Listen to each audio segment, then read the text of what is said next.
मुस्तफ़ा कमाल जब यहाँ पर पहुँचे तो जहाँ बाग होने वाले जो बच्चे थे, नौमौलूद बच्चे जो कि आज वो इस इंसिडेंट के अंदर ज़िंदगी की बाजी हार गए थे, उनके कुछ रिलेटिव्स जो है वो यहाँ पर मौजूद थे और उनकी जो मुस्तफ़ा कमाल की जो सिक्योरिटी थी, उन्होंने उनसे बचाने के लिए उनको अकबी दरवाजे से जो है वो इस वार्ड के अंदर जो वो एंटर करवाया। जब वो इसी वार्ड से बाहर निकले तो यहाँ पर जो नौमौलूद बच्चे जो कि आज इस वाक़े की नज़र हुए हैं, उनके कुछ रिलेटिव्स यहाँ पर मौजूद थे। उन्होंने मुस्तफ़ा कमाल को घेर लिया, मुस्तफ़ा कमाल को उन्होंने खरी खरी सुनाई। उस इंसिडेंट की पहली कॉल जो है वो 6:54 पर जो वो उनको ये मौसूल हुई। 6:55 पर टीम वहाँ से रवाना हुई। 7:01 पर जो टीमें हैं वो यहाँ पर पहुँच चुकी थी। उनकी रिपोर्ट के मुताबिक जो रिस्पांस टाइम था वो 6 मिनट था।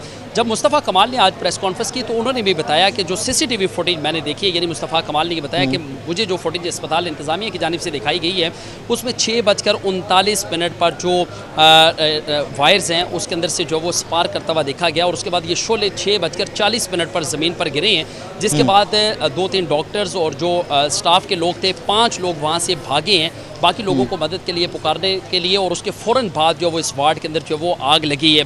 लेकिन 7:01 पर ये टीमें यहाँ पर पहुँची थी। बिस्मिल्लाहिर्रहमानिर्रहीम, अस्सलाम नाज़रीन, आप देख रहे हैं पब्लिक न्यूज़। मेरा नाम राय साकिब है। मेरा नाम श्योर कि मेरी तरह पूरी की पूरी कौम आज बहुत इमोशनल है, गमज़दा है। What happened in Islamabad, Sania PIMS की बात कर रहा हूँ। इनिशियल इत्तलात कुछ आई, फैमिलीज़ जो वहाँ पर थी बच्चों की, उनकी जानिब से कुछ और इत्तलात आई कि 6 बजे के प्लस माइनस 6 बजे कुछ देर बाद वहाँ पर आग लगती है वार्ड के अंदर बच्चों के। लेकिन बाद में जो इंक्वायरीज़ आई या बाद में जो सीसीटीवी फुटेजेस गवर्नमेंट की जानिब से, वज़रा की जानिब से इत्तलात आई, उनमें यह था कि 6:39 के करीब ये आग लगी। 6:40 के ऊपर कमरे को आग ने लपेट में ले लिया। 6:54 पे पहली कॉल होती है, 6:55 पे कॉल होती है। 7:01 तक वहाँ पर रेस्क्यू का अमला या फायर ब्रिगेड का कुछ अमला वहाँ पर पहुँच जाता है। 14 बच्चे जो इस साने में दुनिया से चले गए, 14 ख़ानदान उजड़ गए और 25 करोड़ पाकिस्तानियों को गमज़ारा छोड़ गए। इस्लामाबाद का अस्पताल है, उस शहर का अस्पताल है जहाँ पर वज़ीर-ए-आज़म भी बैठता है, जहाँ पर सदर भी बैठता है, जहाँ पर पाकिस्तान की सबसे बड़ी अदालतें भी हैं, पाकिस्तान के सबसे बड़े ब्यूरोक्रेट, सबसे बड़े अफसरान, सबसे अमीर कबीर लोग भी, बिजनेसमैन भी इस्लामाबाद के रहायशी वहाँ पर रहते हैं। उस शहर के अंदर ये वाक़या पेश आ रहा है तो बाकी पंजाब, बलोचिस्तान, सिंध, खैबर पख्तूनख्वा, उनके अज़ला, उनके देहातों के अस्पताल, BHQs में उनके बारे में क्या ही बात करूँ। ये एक सैम्पल है, ये एक सैम्पल केस है। इसको आप टेस्ट केस समझ कर ज़रा देखिए कि पाकिस्तान के अंदर सेहत का निज़ाम किस तरह चल रहा है, कैसे चलाया जा रहा है। कि इतने बड़े अस्पताल के अंदर एमरजेंसी एग्जिट्स बंद थे, ताले लगाए गए थे और इंतज़ामिया की जानिब से माना जा रहा है कि बच्चे चोरी हो जाते हैं, इसलिए वहाँ पर ताले लगे हुए थे। लवाकिन को मीडिया से बात करने की इजाज़त नहीं दी जाती। इस शर्त पे बच्चे दिए जाते हैं, उनकी डेड बॉडीज़ दी जाती हैं कि आप मीडिया से बात नहीं करेंगे। कहीं के अंदरूनी कहानी जिसको सुबह से लेकर शाम तक उन बच्चों के वालिदैन ने, पेरेंट्स ने, फैमिलीज़ ने फेस किया था, कहीं वो कौम तक ना पहुँच जाए। वज़ीर-ए-आज़म सेक्रेटरी हेल्थ को मुअत्तल कर देते हैं, ओहदे से हटा देते हैं। क्या वज़ीर-ए-आज़म के नज़दीक सिर्फ सेक्रेटरी हेल्थ जो हैं वो इसके ज़िम्मेदार हैं? क्योंकि आपने तो कहा कि डिफरेंट लेवल के ऊपर 2-3 इंक्वायरी कमेटीज़ बन गई। जब इंक्वायरी कमेटीज़ बन गई तो आप एक सरकारी अफसर को कैसे ओहदे से हटा सकते हैं? हमारा वज़ीर सेहत मुस्तफ़ा कमाल साहब कराची में मौजूद थे, कराची से वो इस्लामाबाद वापस पहुंचते हैं। अस्पताल जब दाखिल होते हैं तो बताया जाता है कि पिछले कभी दरवाजे से दाखिल होते हैं, कहीं पर उनकी फैमिलीज़ ना रोक लें बच्चों की और वो बच्चे दुनिया से चले गए। एंड इवेंचुअली वही होता है। प्रेस कॉन्फ्रेंस आते हैं तो उनकी फैमिलीज़, उनके दोस्त अहबाब सख्त सवाल करते हैं मुस्तफ़ा कमाल साहब से, और मुस्तफ़ा कमाल साहब को प्रेस कॉन्फ्रेंस छोड़ के जाना पड़ती है। मैं किसको कहूँ कि कौन जिम्मेदार है यहाँ पर? रिसर्च करें, थोड़ा सा आप मज़ीद पढ़ें। हमने गूगल से थोड़ा बहुत इसके बारे में पढ़ा आज शो की रिकॉर्डिंग से पहले। कोई 5-7 करोड़ रुपए के अंदर एक अस्पताल का निज़ाम आग बुझाने वाला बहुत भी आ सकता है। लेकिन आप एक ज़िले के deputy commissioner, DPO, assistant commissioner, DSPs, इनकी गाड़ियों की कीमतें निकाल कर देखिएगा तो वो गाड़ियों की कीमतें, एक अस्पताल सरकारी की बेहतरीन रिवैम्पिंग, बेहतरीन सहूलियात देने से गाड़ियों की कीमतें बहुत बेहतर है। प्रायोरिटीज़ की बात है। नाज़रीन, मुझे उस्मान मुगल ज्वाइन कर रहे हैं, हमारे रिपोर्टर हैं इस्लामाबाद से। सानिया पिम्स के बाद सारा इवेंट उन्होंने कवर किया है, फैमिली से भी मुलाकात हुई, मुस्तफ़ा कमाल साहब वाली प्रेस कॉन्फ्रेंस भी उन्होंने कवर की है।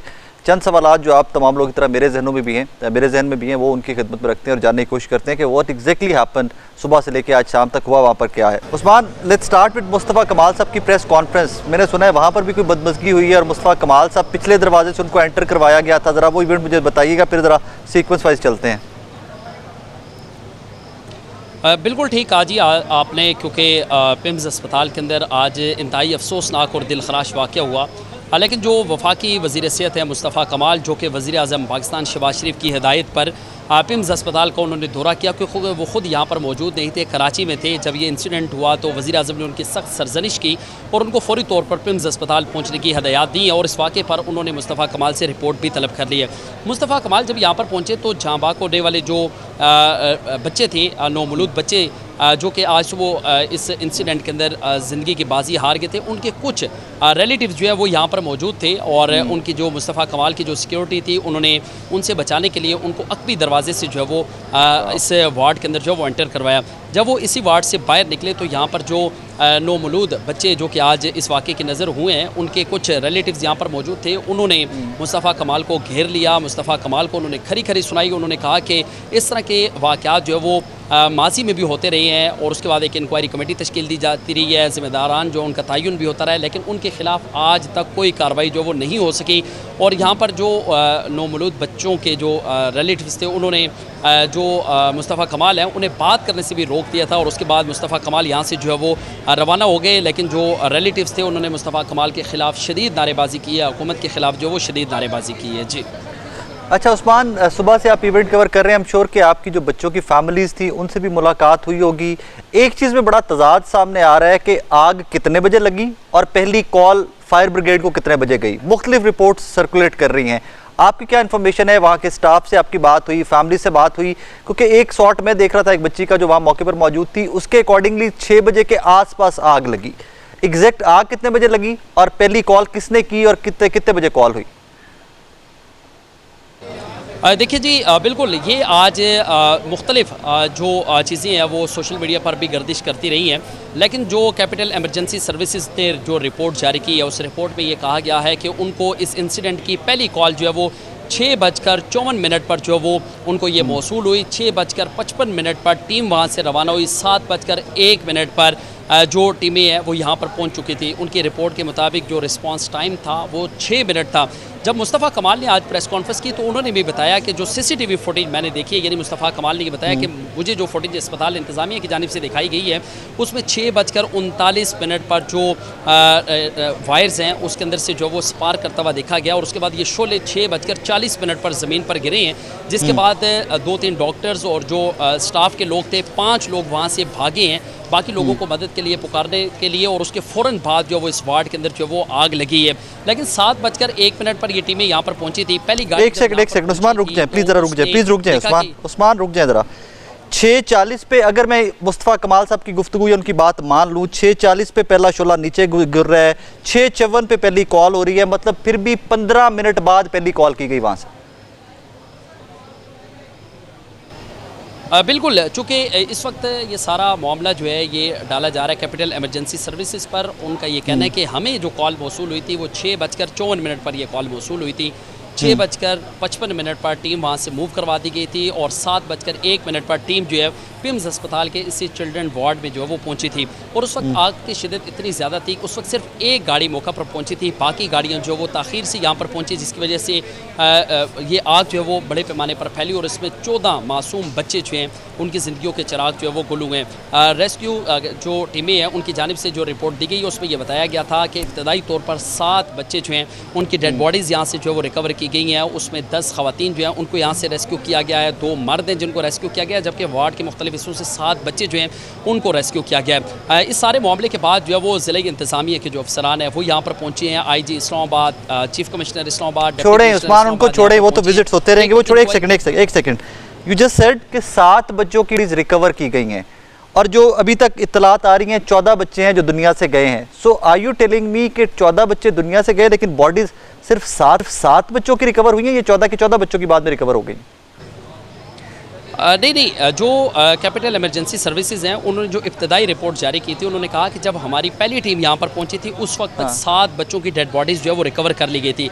मजबूरी तौर पर उस वक्त इस इंसिडेंट में 13 बच्चों की जो डेड बॉडीज़ हैं वो रिकवर की गई थी। एक बच्चा जो झुलस कर शदीद ज़ख्मी हुआ था जिसके बाद ऐसा डेथ हुई है। मजमूई तौर पर 14 बच्चों की लाशें जो है वो यहाँ से मुंतकिल की गई थी। उनके जो लवाकिन थे वो यहाँ पर मौजूद थे। शनाख्त का अमल जो है उसके बाद शुरू किया गया। इस वार्ड के अंदर मजमूई तौर पर 16 बच्चे जो है वो मौजूद थे। 2 बच्चे जो है उनको रेस्क्यू किया गया है, जबकि 14 बच्चों की डेड बॉडीज जो है यहाँ से रिकवर की और वो गई है। एक में देख रहा था जो रेस्क्यू भी तमाम बच्चे dead हुए हैं bodies उनमें जो- से फैमिलीज ने प्रॉब्ली रेस्क्यू किया है। जो 2 बच्चे बचे हैं उनमें से एक खातून की मैं वीडियो देख रहा था, वो कह रही थी कि मेरा भतीजा या 2 दिन पहले पैदा हुआ था, तो मैंने खुद उसको रेस्क्यू किया, मैं खुद उठा के वहाँ से भागी हूँ।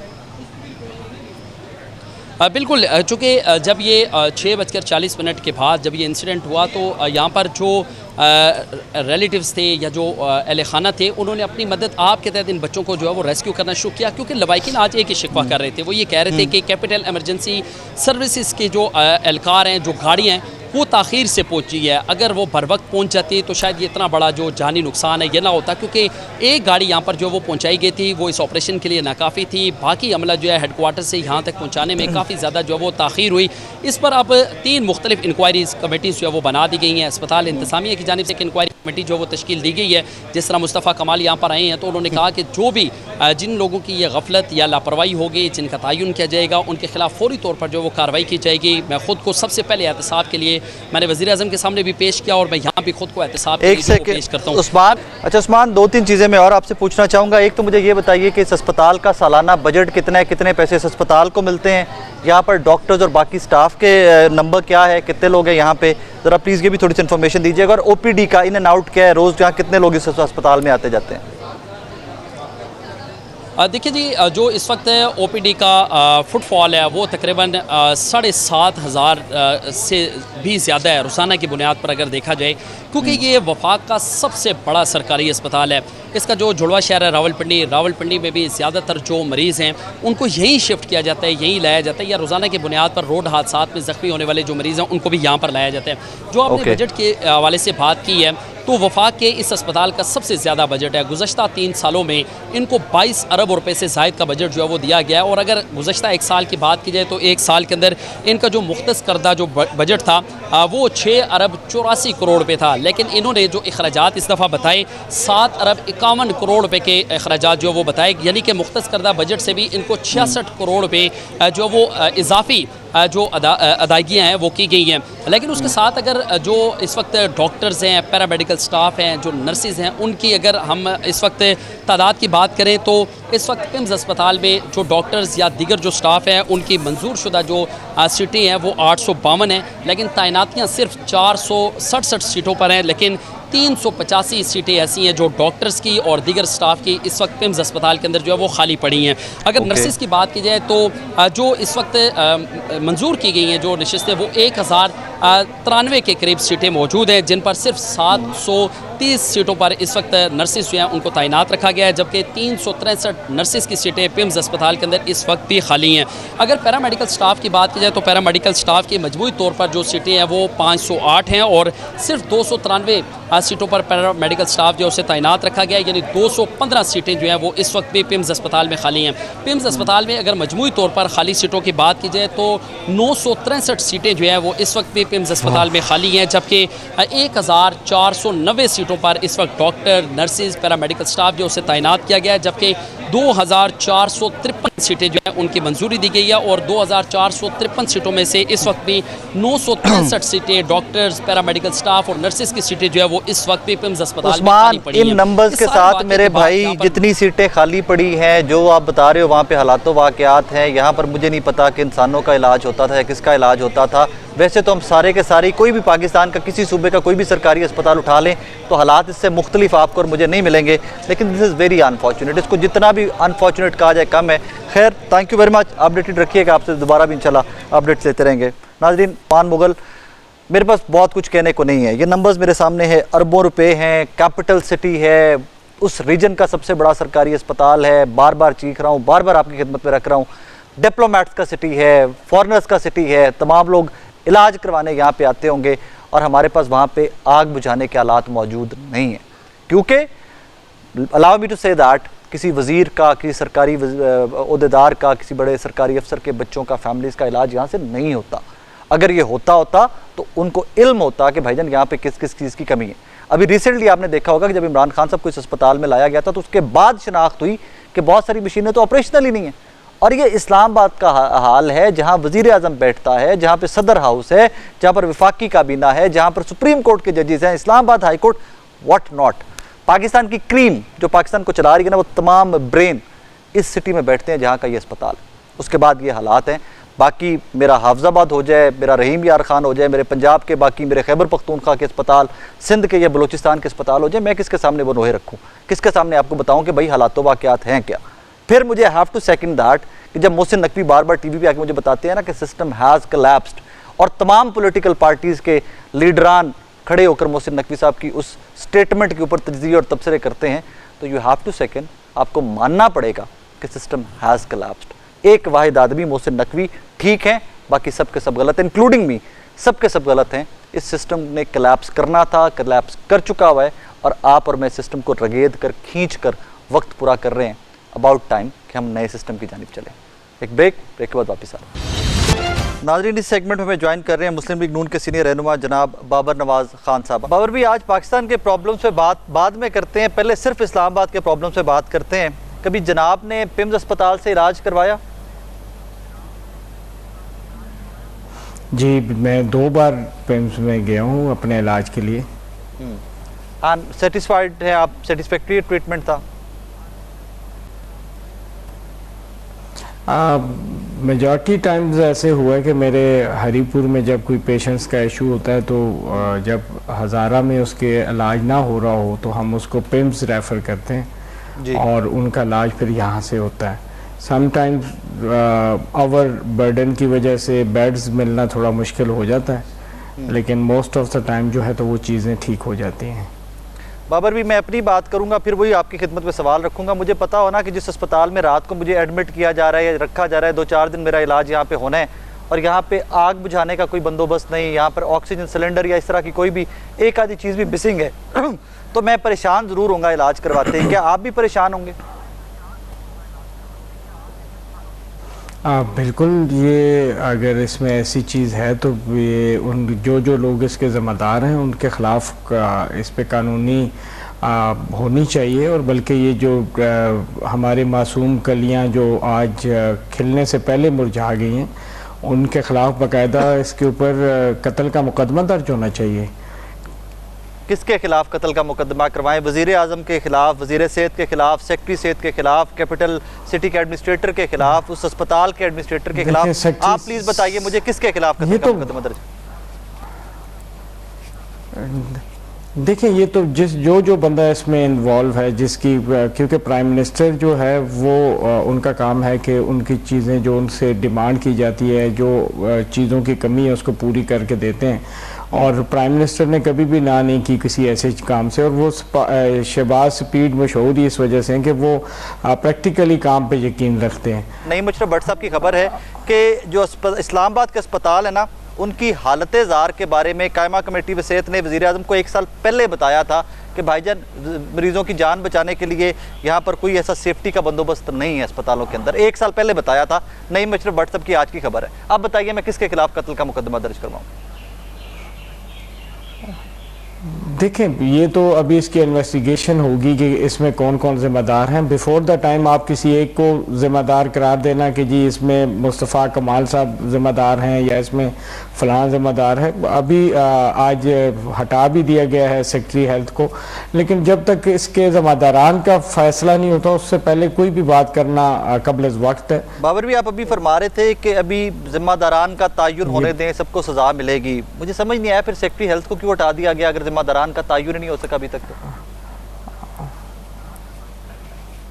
तो उसमें आज अगर थोड़ी देर पहले जो हमारे हेल्थ मिनिस्टर हैं उनकी अगर आप प्रेस कॉन्फ्रेंस देखें तो उसमें उन्होंने क्लियर कट ये बात वाज़ा की हर बंदे पे कि वज़ीर-ए-आज़म साहब के हुक्म के मुताबिक इंक्वायरी स्टार्ट हो जाएगी, और उसमें अगर वो ख़ुद भी ज़िम्मेदार पाए गए, ख़ुद भी से मुराद कि अगर फेडरल मिनिस्टर हेल्थ जो हैं वो भी इसमें ज़िम्मेदार पाए गए तो उनके ख़िलाफ़ सख्त से सख्त कार्रवाई की जाएगी।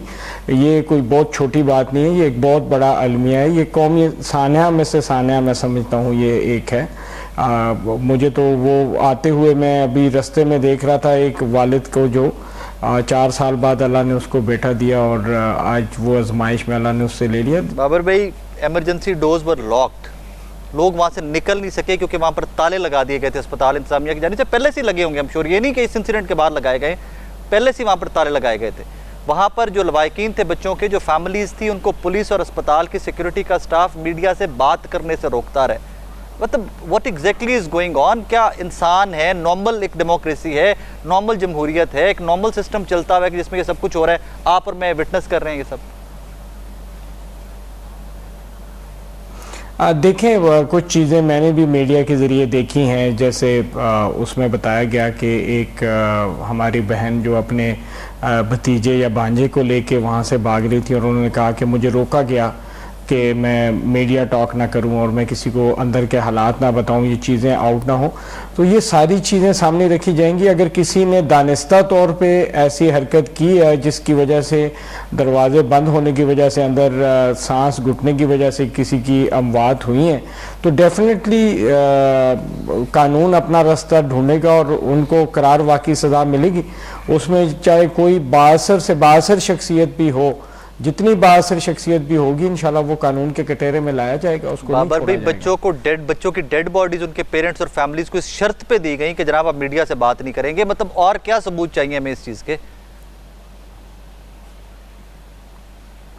देखिए, मैंने आपको कहा कि अभी चूंकि वन साइडेड स्टोरी उस वक्त तक आप इसको कह सकते हैं जब तक तमाम चीज़ों की इन्वेस्टिगेशन प्रॉपरली हो नहीं जाती। जिस वक्त प्रॉपरली होगी वो पता चलेगा कि वो लॉक किया गया या पहले से लॉक था, क्यों लॉक किया गया और किस अस्पताल इंतजामिया की स्टेटमेंट ऑन रिकॉर्ड है। सुबह अस्पताल इंतजामिया की स्टेटमेंट ऑन मौजूद है कि जनाब बच्चे चोरी हो जाते थे इसलिए वहां पे ताले लगाए गए।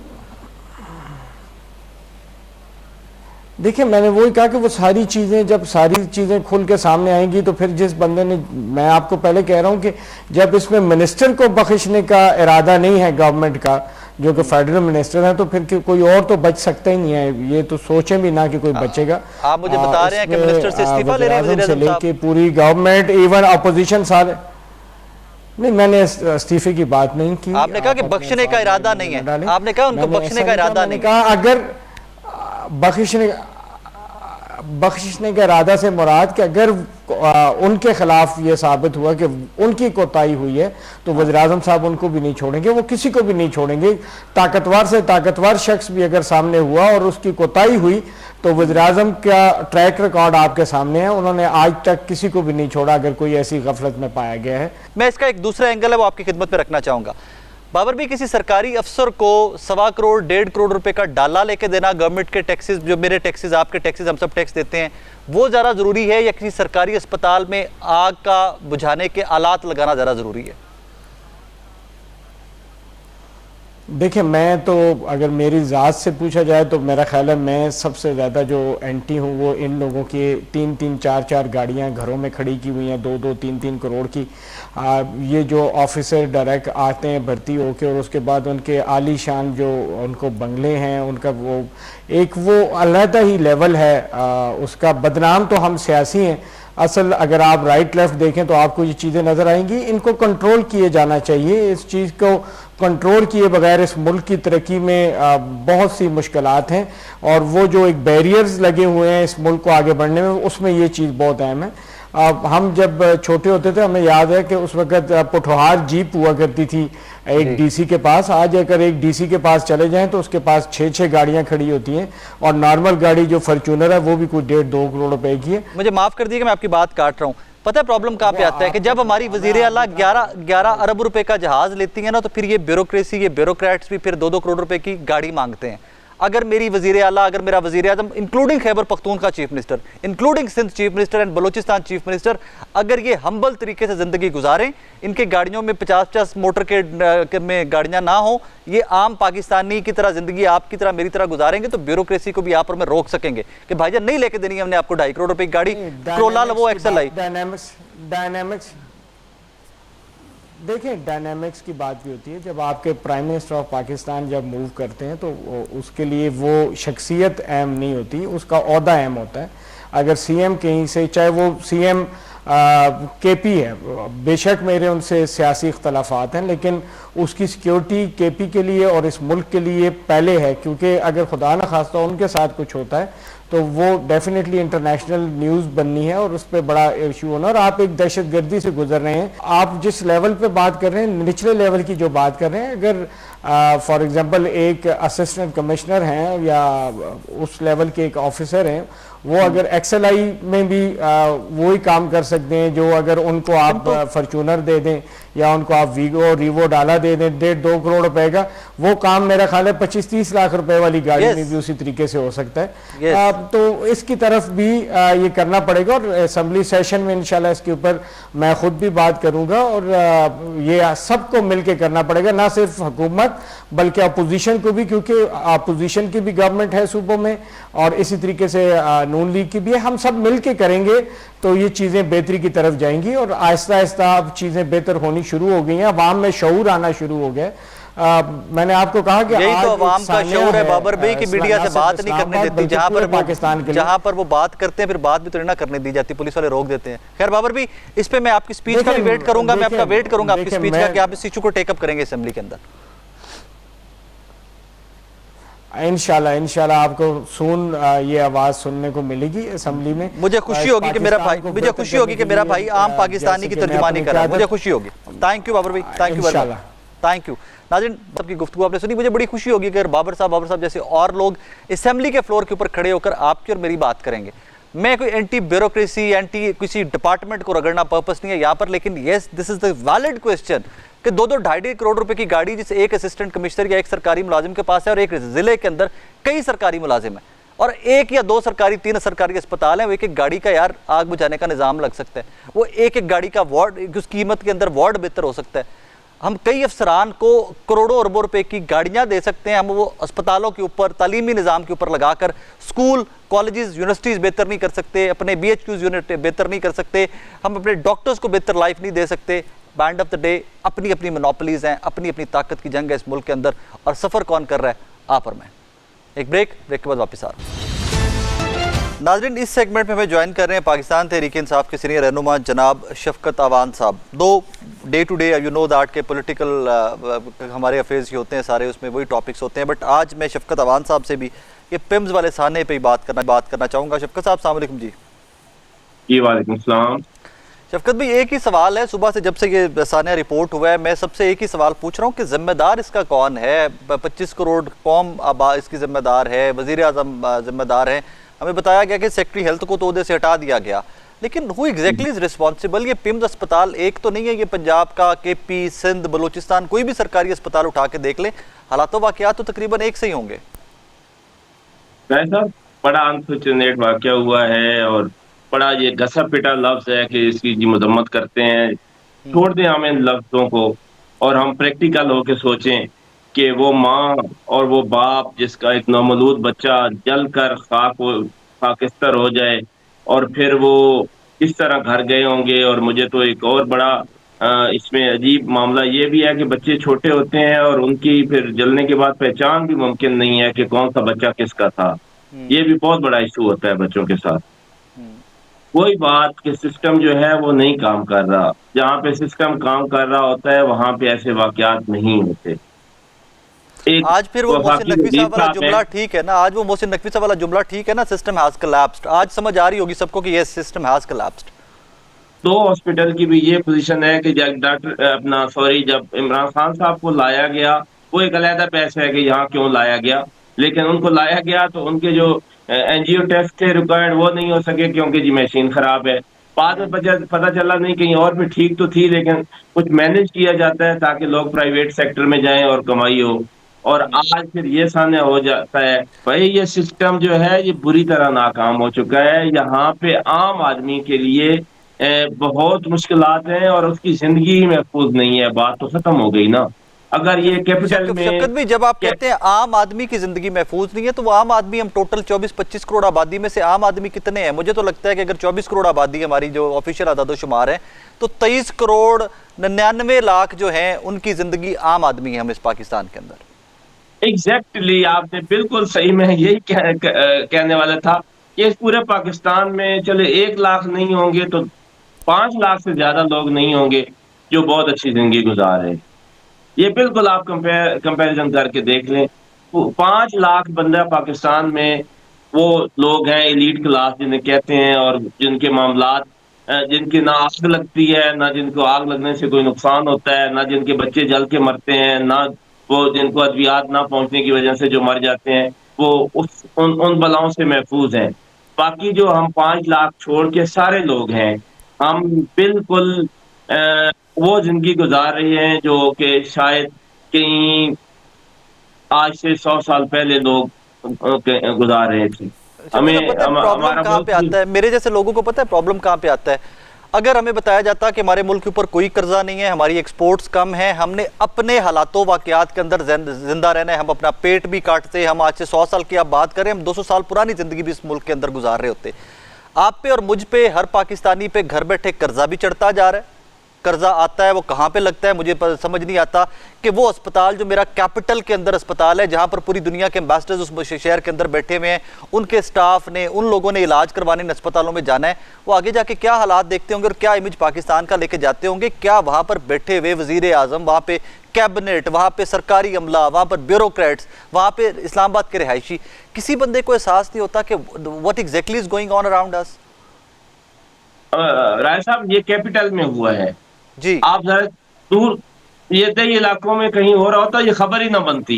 और ठीक वहां पे बात है। ऐसे वाकयात होते हैं और इससे बड़े बड़े वाकयात हो जाते हैं और शायद वो पूरी खबर भी नहीं बनती। ये खबर इसलिए बनी है कि ये कैपिटल में हुआ है और ये पिम्स हॉस्पिटल में हुआ है, जिस पिम्स का हम हर वक्त ढिंढोरा बजा रहे हैं कि जी वो हमारा पिम्स हॉस्पिटल और उसमें पता नहीं क्या क्या सहूलियात हैं, और हम क्यों कहीं और किसी मरीज को लेके जाएं। वो पिम्स में जो इतने कॉलेज हैं और इतनी मशीनरी है और इतने सहूलियात हैं, आपका तो सारा सिस्टम खुल के सामने आ गया। सोल्यूशन क्या है, वे आउट क्या है, क्या करें हम सब पाकिस्तानी बैठकर? हमें एक बार रीथिंक तो करना पड़ेगा ना कुछ तो बैठ के करना पड़ेगा। क्या करें इसमें?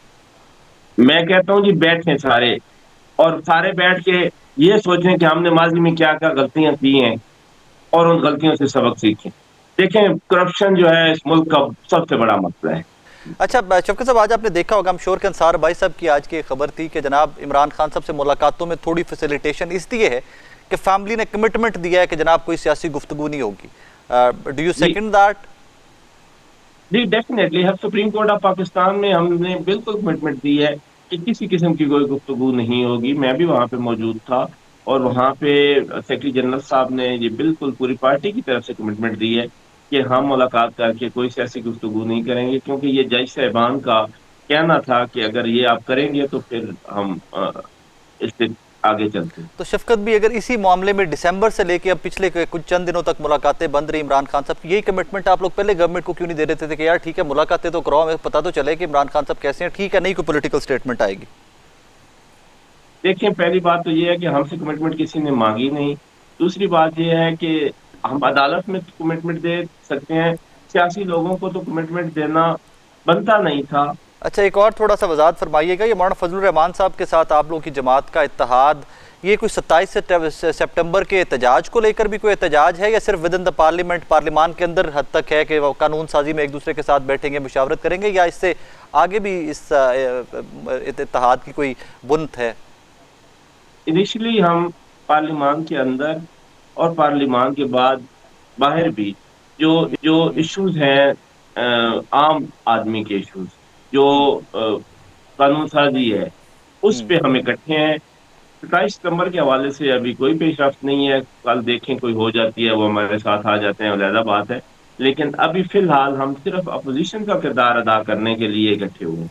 आप जब कहते हैं ना, मुझे लास्ट क्वेश्चन, जब आप कहते हैं कि आम आदमी के लिए आप इकट्ठे में, किसके लिए, कौन सा आम आदमी? किसान, मजदूर, तालिब इल्म, मैं अस्पताल में मरीज, ये जो 14 बच्चे चले गए इनके वालिदैन, और इस पर 1 साल पहले पाकपतन में इस तरह का वाकया आया था, 20 बच्चे दुनिया से चले गए थे। आम आदमी कौन है जिसके लिए आप इकट्ठे हुए हैं? I have to put up this question कि आम आदमी के लिए कहाँ पे कानून साजी हो रही है कि जिससे मुझे फ़ायदा पहुँचे, 24-25 करोड़ पाकिस्तानियों को फ़ायदा पहुँचे? कुछ एक कानून साजी या कोई एक इत्तेहाद मुझे प्लीज़ बताइएगा कि देखिए हमने आपको इस डिज़ास्टर से बचा लिया सबने इकट्ठे होकर। बिल्कुल आप ठीक कह रहे हैं। पिछले 3 सालों में मैंने कोई ऐसा कानून बनते नहीं देखा पार्लियामेंट में जो सिर्फ इसलिए बना हो कि इससे आम आदमी मुस्तफीद हो। बहुत सारे लोगों के लिए पर्सनल स्पेसिफिक तो बने हैं, लेकिन आज अभी तक मैंने कोई ऐसा कानून आते नहीं देखा जो आम आदमी के लिए हो। लेकिन हमारी कोशिश है कि हम वो सारी चीजें रोकें, पेट्रोल प्राइसेस, बिजली पे टैक्सेस, वो सारा जो आज गरीब आदमी पे बोझ डाला जा रहा है, इसके लिए हम इकट्ठे हुए हैं और इंशाल्लाह अपना किरदार भी अदा करें। शफकत भाई, thank you very much for time, बहुत शुक्रिया। नाज़रीन, आज का शो आपने देखा, इस दुआ के साथ इजाज़त दीजिए कि मुझे कभी आज के बाद इस टॉपिक पे, इस तरह के किसी टॉपिक के ऊपर शो ना करना पड़े। अपना ख्याल रखिएगा, दुआ में याद रखिएगा।